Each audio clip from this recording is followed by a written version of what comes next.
இப்பொழுது நிகழக்கூடிய நிகழ்வானது இவ்வாறு அமைக்கும். தயவு செய்து அனைவரும் அமைதிக்காக நமது பாசமிகு ஆயர் அவர்களை இந்த அன்னையுடைய கொடியினை புனிதம் செய்ய அதிபர் சார்பாக அன்போடு அழைக்கின்றோம்.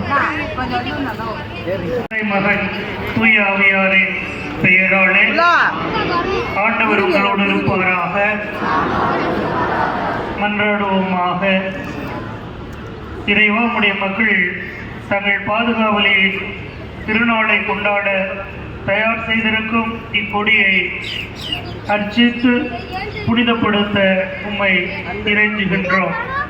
இக்கொடி உயர ஏற்றப்படுவது போல இவருடைய உள்ளங்களும் விண்ணகம் நோக்கி உயர்த்தப்படுவனவாக. இந்த நவநாட்களில் இக்கொடியை காண்போர் அனைவரும் இப்பாதுகாவலியான உலகம் போற்றும் பூண்டி புதுமை மாதாவை நினைவு கூர்ந்து அவரது முன்மாதிரியை பின்பற்றி உமக்கு உகந்தவர்கள் ஆவார்களாக. எங்கள் ஆண்டவராகிய கிறிஸ்து வழியாக உம்மை மன்றாடுகின்றோம்.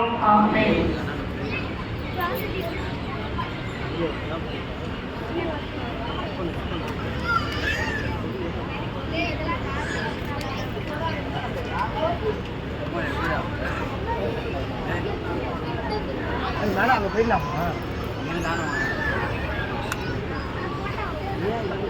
போய் சுற்றிடலாமா?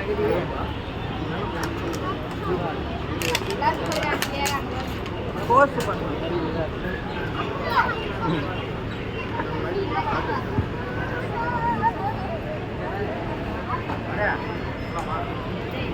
இப்பொழுது கொடி பாடலானது இசைக்கப்படுகிறது.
பூண்டி புதுமை தாயினுடைய அன்பு பக்தர்களே, நம் ஒவ்வொருவருக்கும் பிடித்தமான நாள், நாம் ஒவ்வொருவரும் பிறந்த நாள்.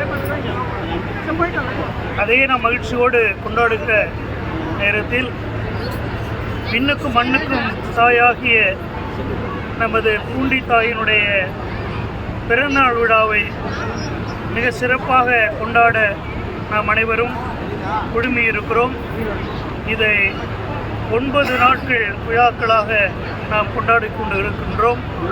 இந்த நாளில் அன்னையினுடைய அன்பையும் அரவணைப்பையும் பரிந்துரையையும் நாம் பெற்று நலமோடு வளமோடு வாழ்வதற்கு அந்த அன்னைக்கு நாம் கோடான கோடி நன்றி செலுத்துகின்றோம்.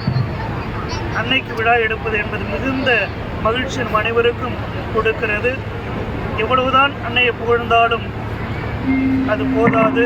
இருந்தாலும் நம்முடைய அன்பும் நம்முடைய ஜெபங்களும் ஒருவருக்கொருவர் கிடைக்க அன்னை மரியாள் நம்மிடம் வேண்டுகிறார்.